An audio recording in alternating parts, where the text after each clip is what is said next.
Good afternoon and welcome to today's webinar, Measuring the State of Disaster Philanthropy, Data to Drive Decisions. Hi everybody, I'm Bob Ottenhoff, President and CEO of the Center for Disaster Philanthropy. Today's webinar is a special online public launch of the 4th Annual State of Disaster Philanthropy Report, as well as a presentation of online interactive tools for understanding disaster-related funding flows. I'll be presenting today along with Larry McGill. Larry is the Vice President of Knowledge Services and led the Foundation Center's team on this project. During today's webinar, we'll provide background on the project, describe the research methodology, lift up key findings from this year's report, and demonstrate the online interactive tools for examining funding flows, a data dashboard, and mapping platform. Then we'll wrap up with an open Q&A. Before we dive into the data, I'd like to take a moment to thank the report's funders. We appreciate the generous support of the Irene W. and C.B. Pennington Foundation and the additional funding provided by the Conrad N. Hilton Foundation. Joining us today as special guest, Lori J. Bertman, President and CEO of the Pennington Foundation. This vital project would not be possible without Lori's vision and extraordinary support. She's a co-founder and chair of the board of the Center for Disaster Philanthropy, and Lori also serves as the board president of the newly established Louisiana Disaster Recovery Alliance. We're pleased to have Lori welcome everyone here today. Lori? Sure. Thank you, Bob. Even in Louisiana, actually, where our foundation is located, have about 85% of our population currently recovering from natural disasters at this time. So as the range of disasters that we experience continues to expand, from hurricanes to tornadoes to floods to wildfires or even man-made disasters, it has become more difficult for us to predict the type of crises that are going to occur. And as you know, vulnerable populations are particularly affected. And so as a result, the Irene W. and C.B. Pennington Foundation believes that disaster philanthropy should be a part of all philanthropists' portfolio, regardless of one's foundation or one's giving mission. To give funders the data and the tools that Larry was talking about, that they need to understand to best practices in disaster philanthropy, the Pennington Foundation made an investment 4 years ago in measuring the state of disaster philanthropy platform to ensure that disaster grant making is disaster driven. The online platform includes, as we discussed, a report and an interactive map that is actually so impressive, and I'm so glad that I got a chance to see this report in real time right now, and provides valuable data on the when and the where and the how much that donors contribute to disasters, and all designed to help funders make more informed and even collaborative and effective funding decisions. We've made a great deal of progress here over the last few years, but we know that there are much more data that needs collecting and splicing to really understand how we can best serve disasters and the people impacted by them, as well as the core issues associated with them, and to help us make better and more strategic decisions. So I hope all the donors listening today to this webinar would join us in this journey as we continue to make more and better disaster data going forward. And thank you very much, and enjoy the rest of the webinar. Thanks very much. That's Lori Bertman. She's the president of the Irene W. and C.B. Pennington Foundation. Thanks so much for your personal support and for the foundation support. Let's continue now with our presentation. The work we're sharing with you today builds on a partnership between the Center for Disaster Philanthropy and Foundation Center, one that taps into the respective strengths and expertise of each of our organizations. CDP's mission is to transform disaster giving by providing timely and thoughtful strategies to increase donors' impact during domestic and international disasters. CDP aims to increase the effectiveness of contributions given to disasters, bring greater attention to the life cycle of disasters from preparedness and planning to relief to rebuilding, recovery, and resilience efforts, and provide timely and relevant advice from experts with deep knowledge of disaster philanthropy. Foundation Center has been around for 60 years and is the leading source of data and information on philanthropy worldwide. Our partnership with Foundation Center allows us to collect and share better data about disaster philanthropy so that funders will have knowledge and tools to be more effective in their disaster-related giving. Disasters, by definition, are generally unpredictable, so we tend not to think about them until they happen. But while disasters may not be predictable, they do happen with regularity.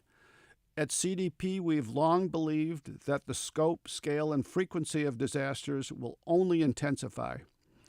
We've witnessed that this year with a recent spate of disasters, including 2 earthquakes in Mexico, devastating hurricanes that wreaked havoc across Florida, Texas, and the Caribbean, as well as the wildfires in California and the western United States.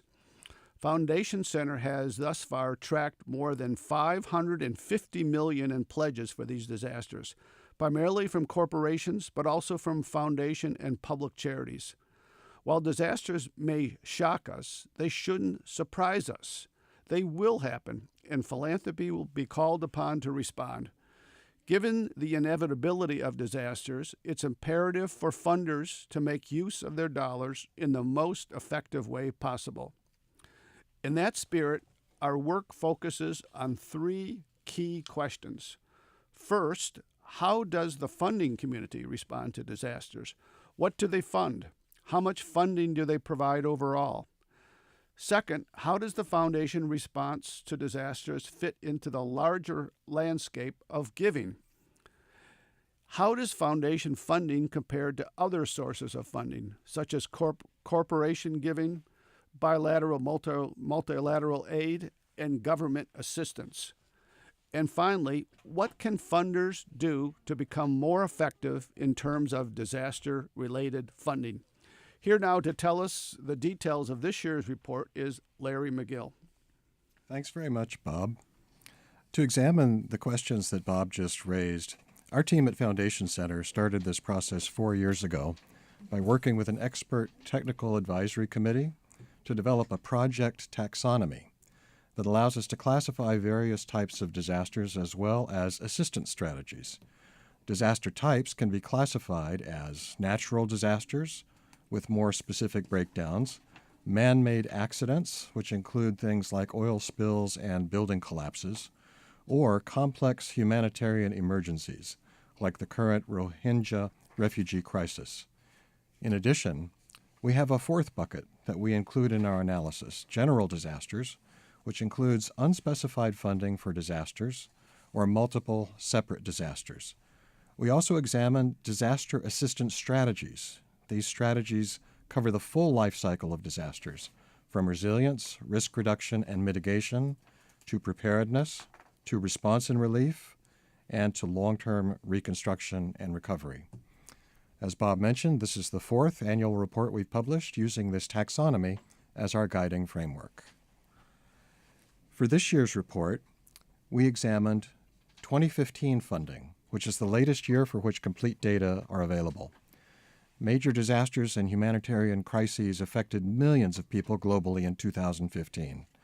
A massive earthquake struck Nepal in April, followed by aftershocks that hampered relief efforts and further increased the devastation. Floods inundated areas of India and Malawi. The number of refugees, asylum seekers, and internally displaced people rose to 65.3 million people.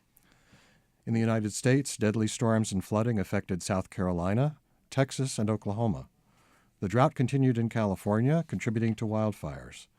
And the Flint water crisis became full-blown, with toxic levels of lead making tap water unsafe for residents.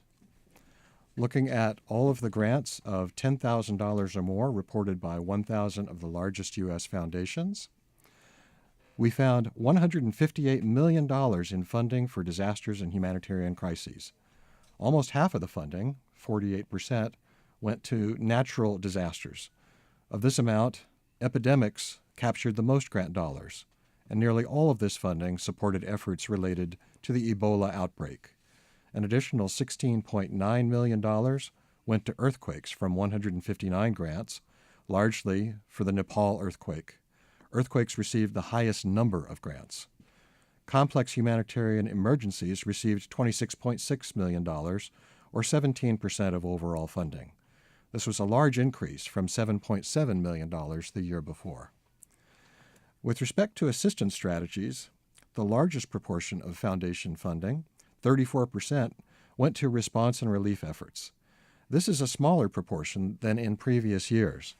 Funding for resilience, risk reduction, and mitigation, on the other hand, went up, receiving 17% of all disaster funding.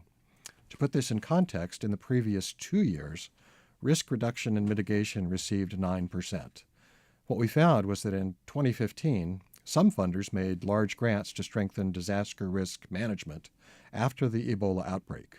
For example, the Rockefeller Foundation made a $2.5 million grant for planning activities to establish a West African disease surveillance network in the wake of the Ebola crisis. What we've consistently found is that preparedness and reconstruction and recovery are underfunded strategies. You can see that 6% of funding was for preparedness and only 5% was for reconstruction and recovery. In 2015, 37% of grant dollars went for North America, 28% for Africa, and 22% for Asia. As an example of funding directed for North America, the Charles Stewart Mott Foundation gave a $4 million grant to the city of Flint related to the water crisis, and the Houston Endowment made a $1.3 million grant to Rice University to study the best way to protect Houston from catastrophic consequences of unmitigated hurricane flooding. Looking at funding trends over a 4-year period, 2014 stands out in terms of total giving. That was the year of the Ebola outbreak, and the Gates Foundation and Paul G. Allen Family Foundation gave very generously to address that epidemic. While funding decreased in 2015, the number of grants and the number of funders increased. Responding to disasters is an enormous task that no single sector can accomplish on its own. Here's a quick rundown of what giving looks like from other funding sources. We showed you an analysis of funding from 1,000 of the largest U.S. foundations. In reviewing Foundation Center's broader database, we were able to document an additional 850 grants totaling nearly $120 million for disaster-related giving, coming mostly from smaller foundations, public charities, and non-U.S. foundations. We also looked at corporate giving data. Based on information from the U.S. Chamber of Commerce Foundation and Foundation Center's own data collection efforts, we found at least another $50 million in pledges. Corporations don't always publicize their disaster-related giving, so these data are difficult to collect systematically, and this figure is likely to be a gross underestimate. Individuals and organizations donate via online platforms and crowdfunding sites. We took a look at 2 such online platforms just for illustrative purposes, Global Giving and Network for Good. In 2015, $2.2 million in disaster-related giving was donated through Network for Good's platform and $7.7 via Global Giving. Individuals are increasingly giving through donor-advised funds, such as those managed by Fidelity Charitable and Vanguard Charitable. Based on 2015 data, individuals gave $15.8 million through Fidelity and another $2.9 million through Vanguard for disasters and humanitarian crises. But by far the largest flows of aid for disasters and humanitarian crises comes from governments. Governments distribute bilateral aid, or giving to other countries. The Organization for Economic Cooperation and Development, OECD, the Development Assistance Committee, is comprised of 28 of the world's wealthiest countries, plus the European Union. They reported $16.8 billion in disbursements to developing countries for disasters and humanitarian crises. UN OCHA, the United Nations Office for the Coordination of Humanitarian Affairs, also collects information on humanitarian aid through its Financial Tracking Service. The Financial Tracking Service is a comprehensive source of real-time humanitarian aid contributions. Digging into their database, we identified an additional $3.7 billion in commitments and contributions from non-DAC donors and multilateral organizations. FEMA, the U.S. Federal Emergency Management Agency, distributed $2.2 billion in disaster grants in 2015. Looking across all of these data sources, we documented $23 billion for disaster assistance in 2015. So when considering foundation funding, it's very important to understand this broader mosaic of disaster and humanitarian aid. This analysis can be downloaded for free from our site, disasterphilanthropy.foundationcenter.org. The PDF report is complemented by the Measuring the State of Disaster Philanthropy dashboard, which allows users to interact with the data based on their specific areas of interest. The dashboard provides analysis and aggregated data. For users interested in seeing details at the grant or disbursement level, we've also built a mapping platform to complement the dashboard. And that mapping platform visualizes who is funding what and where. I'll briefly walk you through both of these tools. The dashboard presents 2015 data, but if you want to see analysis from previous years, you can also switch over to 2014 or 2013. On the dashboard, you can select a data source, which gives you options from the OECD, UN OCHA, FEMA, corporate giving, and global giving data. As users scroll down the page, they can see breakdowns of the data by disaster type, disaster assistance strategy, and top funders, as well as top regions and recipients. Users can also filter the data to see information for a single disaster type, or assistance strategy or region, in this case, natural disasters. You'll notice that the total giving box has been recalculated, and the other breakdowns have been adjusted to reflect only grant making for natural disasters. Or users can customize their search further, selecting a combination of two or more filters.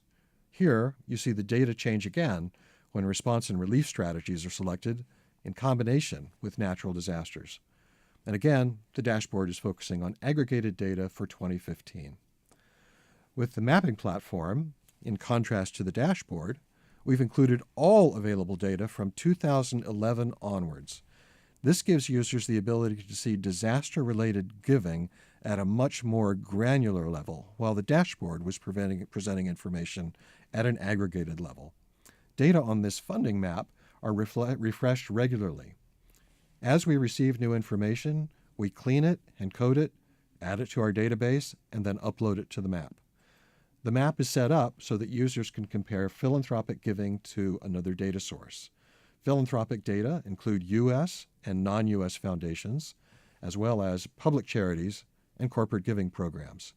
By default, the map compares philanthropic data to bilateral giving of OECD DAC donors, but this can be changed to other data sources, including UN OCHA, FEMA, and global giving. When users select FEMA, the platform automatically zooms into the United States and provides a breakdown by U.S., state, and territory. Like the dashboard, users can filter by disaster type and disaster assistance strategy. Users can also refine their search by one or more disaster type. Natural disasters can be selected in the aggregate, or users could select specific types of natural disasters. You can see the bubbles on the map change when only the earthquake and tsunami option is selected, for example. Users can also filter by disaster assistance strategy, again, by checking one or more boxes. The bubbles change again when, for example, reconstruction and recovery grants are selected.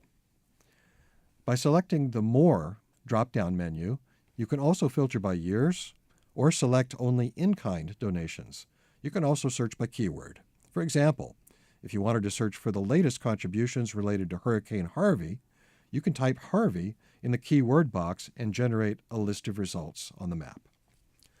Selecting the List view generates a full list of philanthropic grants. Here we can see contributions related to Hurricane Harvey sorted by descending dollar amount. When you select the Details icon, you can learn more about a specific record, including the purpose of the contribution.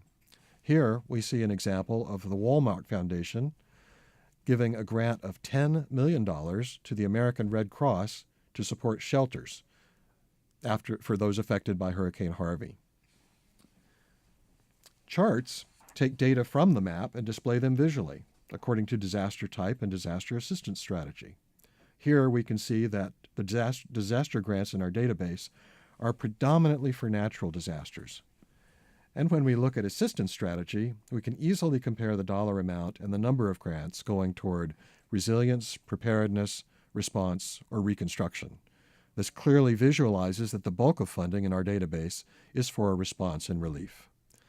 Of course, with anything data related, there are some caveats that any researcher would have to point out, and I'll point those out here. These charts analyze philanthropy data and not data from other sources, and they visualize data that are currently available on the mapping platform. As we collect new information, we will add them to this map. So the charts that you see are going to fluctuate as we get data in from different periods of time. The data also include re-granted funds, which means that there is some double counting in these charts. If you want to do a research analysis, we would advise you to use the tables and data from the report and the dashboard, because these data are taken from a data set that's designed for research purposes. The funding map is providing you access to all of the information that we have at the granular level.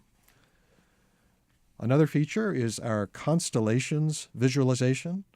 Constellations visualizes grants data by networks and connections. Blue bubbles represent donors, and pink bubbles represent recipient organizations, and they are connected if there is a grant that links the funder to the recipient. Users can apply filters to constellations. If you are a funder who focuses on a specific population, say women and girls, you can easily narrow your search criteria using the keyword search and identify relationships between central funders and recipients, which is what you're seeing here. Using the keyword women, these are the central funders and recipients. The size of the bubbles represents total funding. You can see that CORDAID appears to be a prominent funder here. And then, by clicking on the CORDAID bubble, we see a summary box that displays the total number of grants that they distributed related to women and disasters, the total dollar value of these grants, and the number of recipients. You can click further to see the grant lists or recipients. Constellations was designed to help identify networks of funding and discover new points of connection. Ultimately, we hope that this tool and all those created by the state for the State of Disaster Philanthropy Project provide information that can help increase coordination and lead to more strategic funding decisions in disaster philanthropy. We invite you to play around with these tools and send us your feedback. We're interested in learning how you might use this and how we can improve the tools to better support the work that you do. Bob? Thanks very much. We've been listening to Larry McGill. He's the Vice President of Knowledge Services and led the Foundation Center's team on this project. Taking into account both large and smaller regional foundations, as well as public charities and international foundations, we documented $278 million in giving from foundations in 2015. It's clear that foundations bring substantial resources to the table. At the same time, across all sectors, we found $23 billion in giving. Thus, it's important and imperative that the larger network of government, private, and corporate donors build partnerships that can help maximize and leverage limited dollars. We believe the tools that we've developed will help donors to understand the funding landscape more fully and identify opportunities to address funding gaps, increase collaboration, and make more strategic decisions. You can help us make these tools more robust. We invite foundations and corporate donors to share their data with us directly. With respect to quality, one of the challenges is that we often have limited information about what specific disaster assistance strategies are employed. When sharing data, we invite funders to provide more precise descriptions so that we can understand more fully how donors are investing across the disaster life cycle. Like the dashboard, our analysis relies on publicly available data. But we know there's additional giving we're not accounting for, particularly from foundations outside of the U.S., smaller and regional foundations, and corporate giving. Ultimately, the more we can do on this front, the better equipped our tools will be to foster greater collaboration and coordination in the field. We hope one of the takeaways from today's session is to realize that response and relief is just part of a larger picture that takes the full disaster life cycle into account. In the last few months, we've seen hurricanes, heavy monsoons, and earthquakes cause devastation in several countries across the globe. And while it's been heartening to see organizations and individuals enthusiastically respond in the immediate aftermath of these events, there's an opportunity for philanthropists to be less reactive and more strategic in their disaster-related investments. The full life cycle of disasters encompasses, on the front end, risk reduction, mitigation, preparedness, and resilience efforts that can minimize the economic and human losses associated with disasters, and on the back end, recovery and reconstruction efforts that can help communities rebuild and thrive following the devastation of disasters. Although few, if any, foundations consider themselves to be disaster philanthropists, all foundations will at some time or another find themselves facing the question of how best to respond when disasters occur. So whether they know it or not, they'll find themselves in the role of disaster philanthropists at some point. At this point, we're happy now to field your questions. Larry, here's a question for you. Do you have any data or comments regarding 2016? I know it's early, but is there anything with 16 and anything regarding trends that you've detected since 2015? Thanks. That's a really good question. The analysis that we've presented in this year's report intentionally focuses on 2015 so that we have a baseline of data from year to year that we can look at to track trends over time. As Bob mentioned, one of the key things that we're looking at is whether there's any kind of change in the proportion of grant making that focuses on one aspect of the disaster life cycle or another. And indeed, in 2015, we did see a slight change in those types of support, from previous years. 2016 data is still coming in. We don't have enough of a, critical mass in order to be able to say anything very definitive at this point about the nature of that giving.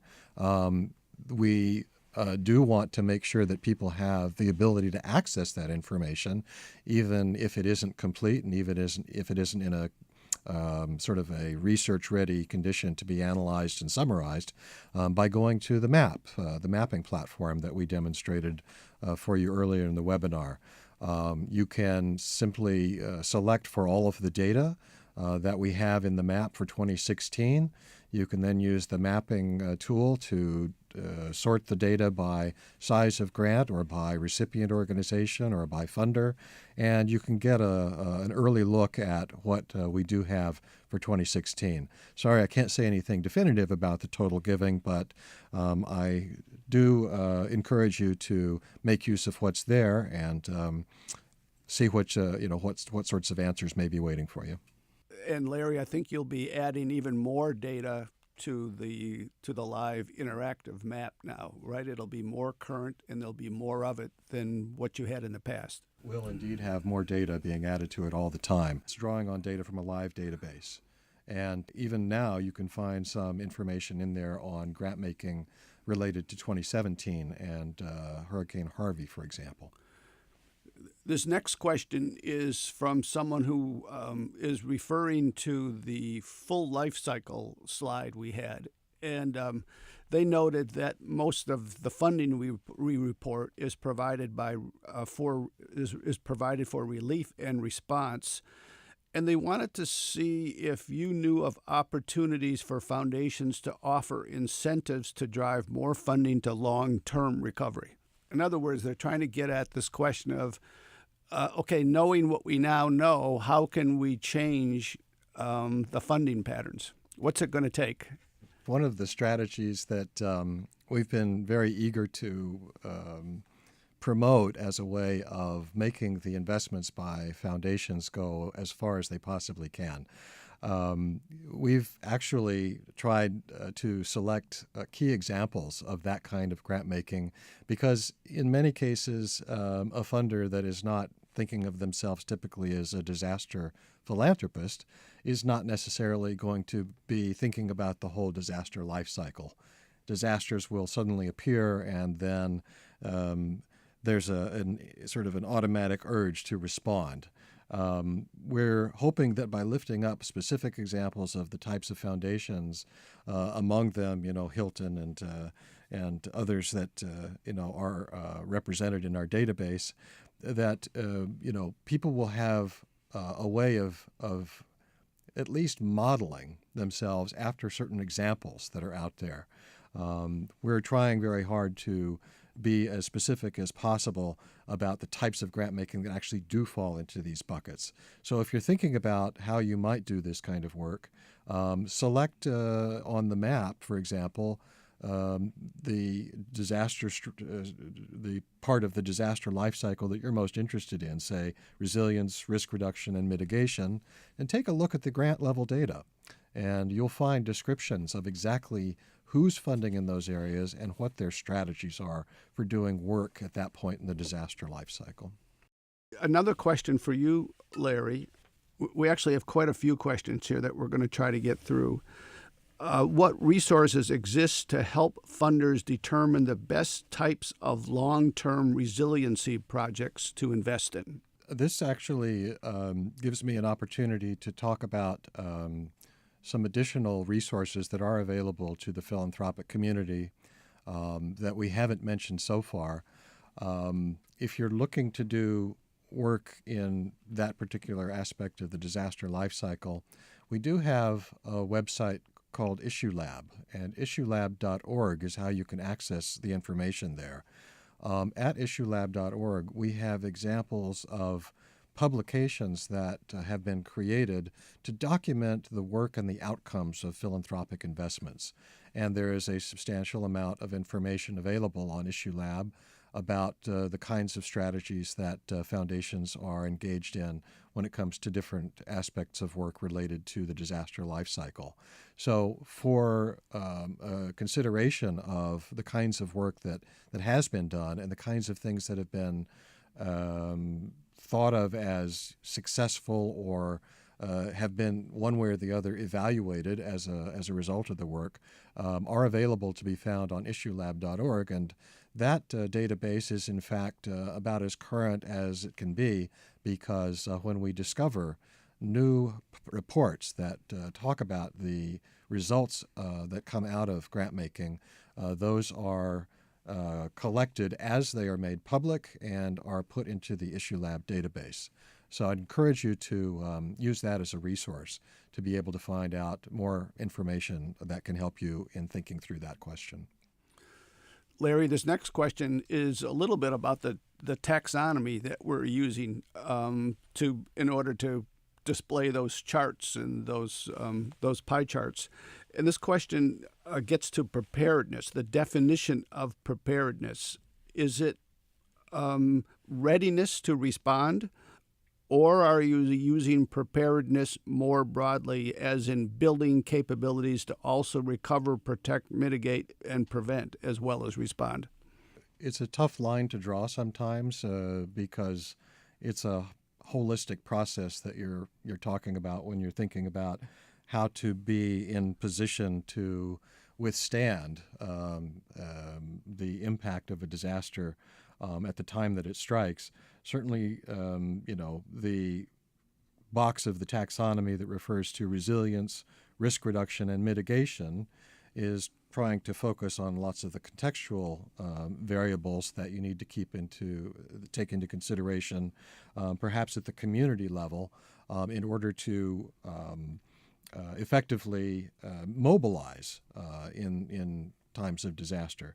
And preparedness is an aspect of that is broken out for purposes of specific analysis in this report, so that we can take a look specifically at the kinds of community level activities that are being funded in order to ensure that communities can be reacting appropriately during times of disaster.